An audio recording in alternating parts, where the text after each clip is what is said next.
Hi friends, Radhika baby tips চ্যানেলে আপনাদেরকে স্বাগতম। আজকে আলোচনা করব গর্ভাবস্থায় হার্ট ভালো রাখতে যে খাবারগুলো অবশ্যই খেতে হবে।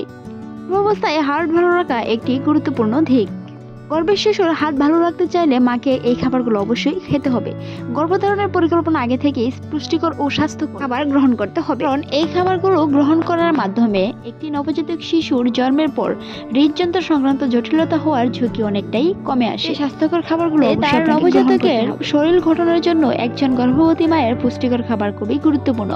বিজ্ঞানীসঙ্গ চিকিৎসকরা বলে থাকে বেশি করে ফলমূল এবং আয়রনযুক্ত খাবার খাওয়ার জন্য। এর মধ্যে বাদাম, ফলিক অ্যাসিড সহ বিভিন্ন মাল্টিভিটামিন কমপ্লেক্স, সাপ্লিমেন্টস ও খাবার পরামর্শ দিয়ে থাকেন, কারণ মূলত মস্তিষ্ক এবং হার্টের সমস্যা যেন না হয় এই জন্য এই পরামর্শ দিয়ে থাকেন। খাবার ও ওষুধের পরিমাণ মায়ের শরীরের ধরনের তারতম্য হয় বিধায় ডাক্তারের পরামর্শ অবশ্যই নিতে হবে। পূর্ণ হাইড্রেট বা শর্করা জাতীয় খাবার শরীরের শক্তি এবং পুষ্টির জন্য খুবই গুরুত্বপূর্ণ। খাবারগুলোর সাথে রুটি, আলু, চিরা, মুড়ি এবং মিষ্টি জাতীয় কোনো খাবার বা গরু দুধের মধ্যে এগুলো রয়েছে। মাত্রায় শর্করা খাবার অনেক খাবেন না, কারণ অতিরিক্ত খেলে অনেকের ডায়াবেটিসের মতো সমস্যাও হতে পারে।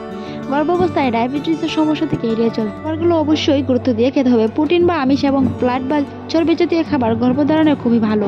প্রোটিন গর্ভাবস্থ শরীর ও শিশু মস্তিষ্ক গঠনে এবং ভালো ব্লাড শক্তির ভালো উৎস হয়ে কাজ করে।